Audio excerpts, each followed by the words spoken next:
एक बेटी की मौत के बारे में विस्तार से बात करेंगे और बात करेंगे उन लाखों बेटियों के बारे में जो एडजस्ट करने के नाम पर अपने अपने अपनाए गए घरों में तंग हो रही हैं, घुट रही हैं और उन्हें बार बार बताया जा रहा है कि अब यही तुम्हारी नियति है। और उन करोड़ों घरों को संबोधित करेंगे जिन्हें ज़रूरी किस्म का साहस जुटाना चाहिए ताकि वो अपनी बेटियों से आंख मिलाकर ये कह सकें कि भले ही तुम दूसरे घर में रहने चली गई हो, लेकिन जिस घर से गई हो वो अब भी तुम्हारा उतना ही घर है। और अगर किसी घर में तुम्हारे आत्मसम्मान की फिक्र न की जाए तो वहाँ से वापस चली आना, क्योंकि जहाँ तुम पैदा हुई हो वो हमेशा तुम्हारा घर रहेगा। बेटियों के घर वाले याद रखें कि बेटियों की लाश से ज़्यादा बेहतर है बेटियों का सजीव वापस लौटना और नए सिरे से अपनी जिंदगी का निर्माण करना। संस्कृत में एक शब्द है त्विषा, इसका अर्थ होता है रोशनी। शर्मा परिवार को लगा होगा कि जब उनके यहाँ बिटिया हुई तो नए सिरे से रोशनी आई, इसलिए नाम त्विषा रखा। अंग्रेजी में ता के लिए टी शब्द इस्तेमाल होता है, इसलिए ज्यादातर जगह आपको त्विषा शब्द दिखाई दे रहा होगा। अब उस सवाल पर आते हैं जो हम पत्रकार के तौर पर पूछ रहे हैं। त्विषा शर्मा की मृत्यु का सत्य क्या है? 12 मई को भोपाल के कटारा हिल्स में उनके साथ क्या हुआ? क्या त्विषा ने खुद अपनी जान ली या फिर दहेज के लालच में उनकी हत्या की गई? पोस्टमार्टम के वक्त वो कथित बेल्ट डॉक्टरों को क्यों नहीं दिखाई गई जिसके जरिए त्विषा की जान जाने का दावा किया जा रहा है? जब फॉरेंसिक रिपोर्ट में किसी भी तरह का ड्रग्स नहीं मिला तो त्विषा की सास अपनी मृत बहू को ड्रग एडिक्ट साबित क्यों करना चाहती है? मौत से ठीक पहले त्विषा ने अपनी दोस्त को आई एम ट्रैप्ड ब्रो, यानी मैं बुरी तरह फंस चुकी हूं मेरी दोस्त, ये संदेश क्यों भेजा था? क्या ससुराल वालों ने सच में उनका जबरन अबॉर्शन गर्भपात करवाया था? और इस केस का सबसे बड़ा सवाल, अगर पति समर्थ सिंह बेगुनाह है, पुलिस से छिपता हुआ क्यों भाग रहा है? इस वीडियो में इन्हीं सवालों के जवाब तलाशेंगे। क्या एक रिटायर्ड जज के रसूख के आगे सो कॉल्ड सिस्टम और इंसाफ की आवाज दब रही है, या त्विषा के परिवार का संघर्ष सच को सामने लाकर रहे? जब कोई केस किसी हाई प्रोफाइल परिवार से जुड़ जाता है तो अक्सर उसमें सबूतों के मिटने और कहानियों के बदल जाने की आशंका रहती है। 33 साल की त्विषा शर्मा का मामला इसी दिशा में जाता दिख रहा है। वो जिंदा दिल्ली का दूसरा नाम थी, ऐसा उनके घर वालों और दोस्तों का कहना है, जो अब दिल्ली के जंतर मंतर से लेकर भोपाल के मुख्यमंत्री आवास के बाहर धरना प्रदर्शन कर रहे हैं, न्याय मांग रहे हैं। त्विषा की शादी 9 दिसंबर 2025 के दिन भोपाल के रहने वाले समर्थ से हुई।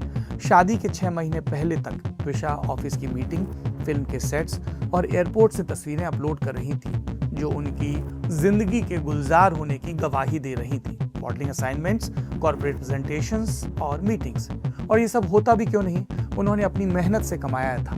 नोएडा आने से पहले उनका परिवार पुणे में रहता था, वहीं से त्विषा ने पढ़ाई की। सावित्रीबाई फुले यूनिवर्सिटी से बीबीए किया। वही सावित्रीबाई फुले जिन्होंने अपनी तमाम जिंदगी जेंडर इक्वेलिटी और स्त्रियों की शिक्षा के लिए खर्च की। इसके बाद 2024 में त्विषा मुंबई के Narsi Monjee institute of management studies यानी NMIMS पहुंची MBA की पढ़ाई करने के लिए। उनकी मॉडलिंग और एक्टिंग में भी दिलचस्पी थी, उसमें भी हाथ आजमाया और सफलता मिली। 2012 में मिस पुणे बनी। एक्टिंग की दुनिया में पहला ब्रेक मिला 2018 में, जब त्विषा ने हिंदी शॉर्ट फिल्म जरा संभल के में काम किया। तेलुगु फिल्म इंडस्ट्री में भी एंट्री मिली। 2021 में तेलुगु फिल्म मुग्गुरू मोनागल्लू में काम किया। कुछ बड़े ब्रांड्स के एडवर्टीजमेंट भी त्विषा के हिस्से आए। 2020 में कोविड के दौरान उनका करियर एक अलग रास्ता लेने लगा, वो मार्केटिंग का काम करने लगी। मौत से पहले त्विषा दिल्ली में DADV जर्मनी नाम की कंपनी में कम्युनिकेशन और ऑनबोर्डिंग मैनेजर की पोस्ट पर काम कर रही थी।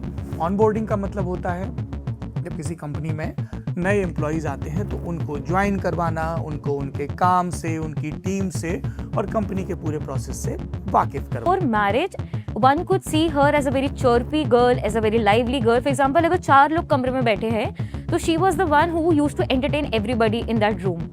But उनका ऐसा कहना था कि post her marriage, since past 5 months, उनकी फैमिली को कहीं ना कहीं उनके अंदर एक खामोशी, एक मायूसी सी नजर आ रही थी।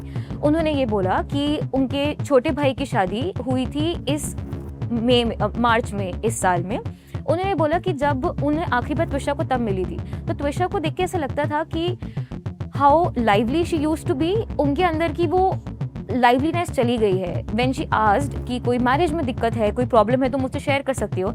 शी से नोक झोंक तो होती रहती है बट एवरीथिंग इज नाइस. तक की कहानी सुनकर साफ लग रहा है कि त्रिशा एक मजबूत और आजाद औरत थी, जैसा होना चाहिए औरतों को भी और हर इंसान को. त्रिशा की जिंदगी में सब कुछ सही चल रहा था. तभी साल 2024 में एक डेटिंग ऐप के जरिए उनकी मुलाकात भोपाल के रहने वाले वकील समर्थ सिंह से हुई. रसूखदार परिवार से आने वाले समर्थ की मां Giribala Singh principal district and session जज थी. साल 2023 में रिटायर हुई थी. त्रिशा और समर्थ के परिवारों के बीच बात हुई. दोनों की शादी तय हो गई और 9 दिसंबर 2025 के रोज उनकी सप्तपदी हुई. 7 फेरे हुए. त्रिशा भोपाल के कटारा हिल्स स्थित अपनी ससुराल में शिफ्ट हो गई. कट टू 12 मई 2026. 6 महीने भी नहीं बीते और त्रिशा की मौत की खबर आ गई. और अपनी ससुराल में त्रिशा के ये 6 महीने कैसे बीते, इसके 2 अलग अलग वर्जन हैं. त्रिशा के पिता नवनिधि शर्मा, भाई मेजर हर्षित शर्मा और मां रेखा शर्मा के मुताबिक त्रिशा को मानसिक और शारीरिक रूप से प्रताड़ित किया जा रहा था. कि त्रिशा पर 2 लाख रुपए कैश और 20 लाख रुपए के शेयर समर्थ के नाम ट्रांसफर करने का दबाव बनाया जा रहा था. हालात तब और बिगड़े जब त्रिशा के प्रेग्नेंट होने की खबर आई. घर वालों का कहना है कि इसके बाद त्रिशा के ससुराल वालों ने उनका चरित्र हनन, कैरेक्टर असैसिनेशन शुरू किया. ताने मारे गए और दबाव डालकर अबॉर्शन करवा दिया गया. दिल्ली के जंतर मंतर पर इकट्ठा हुए त्रिशा के दोस्तों ने भी इसी तरह के आरोप लगाए और कहा कि शादी के बाद उसकी जिंदगी पूरी तरह से बदल गई थी. त्रिशा ने उनसे दूरी बना ली थी. मौत से पहले के कुछ व्हाट्सएप मैसेज भी मामले को संदिग्ध बना रहे हैं. ये मैसेज त्रिशा ने अपनी मां को भेजे. मसलन 30 अप्रैल के मैसेज में त्रिशा ने लिखा, मेरी जिंदगी नरक हो गई है, क्यों भेजा मुझे यहाँ, समर्थ यहाँ बात ही नहीं कर रहा. इसी तरह 9 मई के मैसेज में त्रिशा ने लिखा कि माँ आप मुझे यहाँ से लेने आ जाओ कल प्लीज. और फिर आई 12 मई की रात जिस दिन त्रिशा की मौत हुई. इसे लेकर भी 2 वर्जन है. आरोपियों के वकील एनोश जॉर्ज कार्लोविक 12 मई की शाम त्रिशा अपने घर के पास एक ब्यूटी पार्लर गई. उसके बाद पास के पार्क में टहलने गई और करीब 7:30 बजे वापस लौटी. 1 घंटे के लगभग टीवी देखा, फिर नीचे आकर अपने पेरेंट्स से फोन पर बात की. रात करीब 10:15 बजे त्रिशा की मां का ससुराल वालों के पास फोन आया कि वो त्रिशा को चेक करें. आरोपियों का दावा है कि जब वो छत पर गए तो उन्होंने त्रिशा को एक लोहे की रॉड से एक्सरसाइज रेजिस्टेंट बैंड के सहारे लटका हुआ पाया. उन्हें नीचे उतारा, सीपीआर दिया गया और अस्पताल ले गए. सीपीआर वो प्रक्रिया जब कोई बेहोश हो जाए तो छाती दबा के मुंह में सांस देके पूरी प्रक्रिया पूरी की जाती है. ये आरोपियों का वर्जन है. त्रिशा का परिवार क्या कह रहा है? रात करीब 10:05 पर त्रिशा ने अपनी मां को घबराहट में फोन किया. डरी थी, अपने साथ हो रहे टॉर्चर की बात कर रही थी. अचानक पति समर्थ कमरे में दाखिल हुआ और फोन कट गया.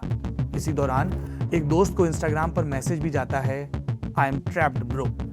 रात 10:15 पर जब मां ने दोबारा फोन किया तो सास गिरिबाला सिंह ने फोन उठाया और ठीक 5 मिनट बाद यानी 11:20 पर परिवार को सूचना दी गई कि त्रिशा की सांसें नहीं चल रही हैं. परिवार का यह भी आरोप है कि घर से अस्पताल सिर्फ 10 मिनट की दूरी पर था, फिर भी उसे ले जाने में देरी की गई. अस्पताल पहुंचने पर डॉक्टरों ने त्रिशा को ब्रॉट डेड यानी आने से पहले ही मृत घोषित कर दिया.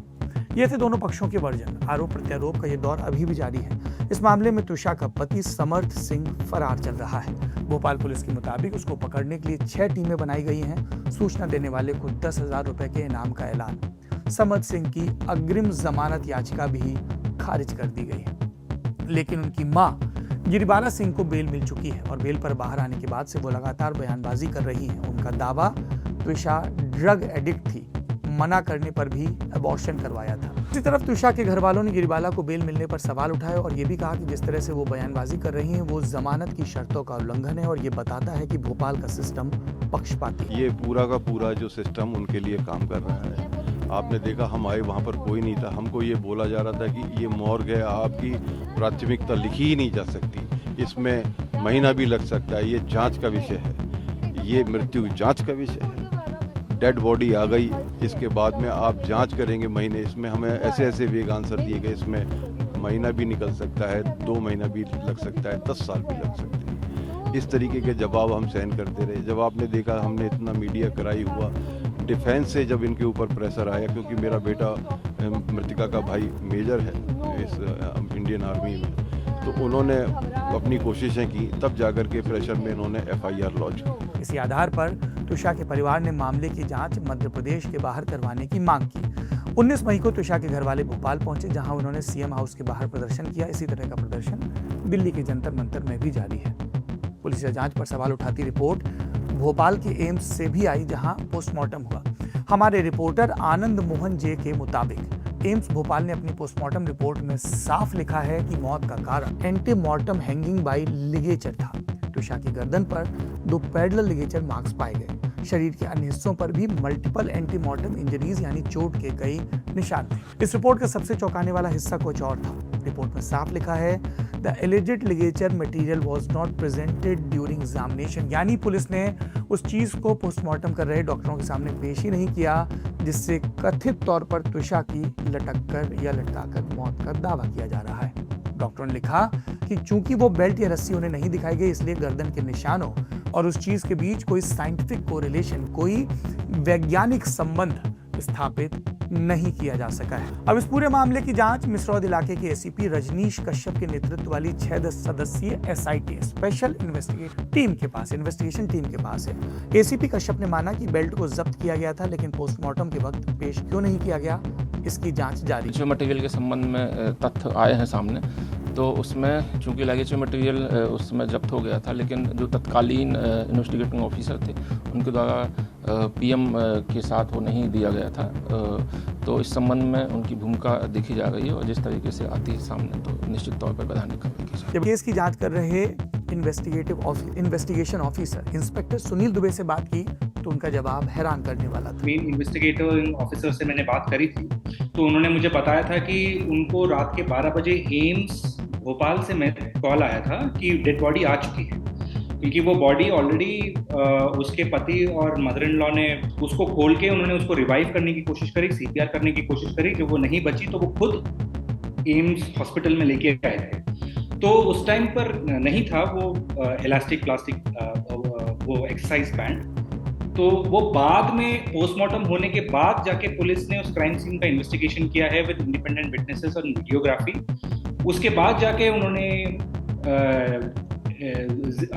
अपना बयान दिया था कि हमने रिकवर नहीं किया था सही टाइम पर। अब ये इम्पोर्टेंट इसलिए है क्योंकि जो इसमें 2 मेन अक्यूज्ड हैं, विच इज द रिटायर्ड जज गिरिबाला सिंह जी और उनके बेटे समर्थ सिंह, उनका डिफेंस का साइड ये आर्गुमेंट ले सकता है कि on crime scene investigation police ने ढंग से नहीं किया।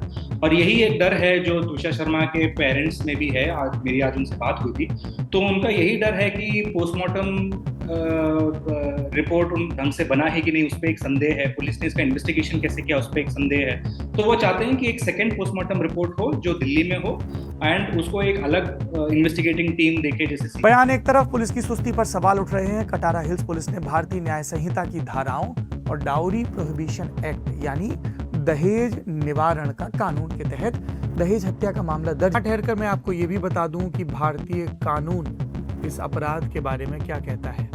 भारतीय न्याय संहिता की धारा 80 दहेज हत्या की बात करती है। कहती है अगर किसी महिला की शादी के 7 साल के भीतर संदिग्ध परिस्थितियों में मौत हो जाती है और अगर ये साबित हो जाता है कि मृत्यु से ठीक पहले दहेज की मांग को लेकर उसका उत्पीड़न किया गया तो इसे दहेज हत्या माना जाएगा। अपराधियों के लिए कम से कम 7 साल की सजा का प्रावधान है, जिसे उम्र कैद तक बढ़ाया जा सकता है।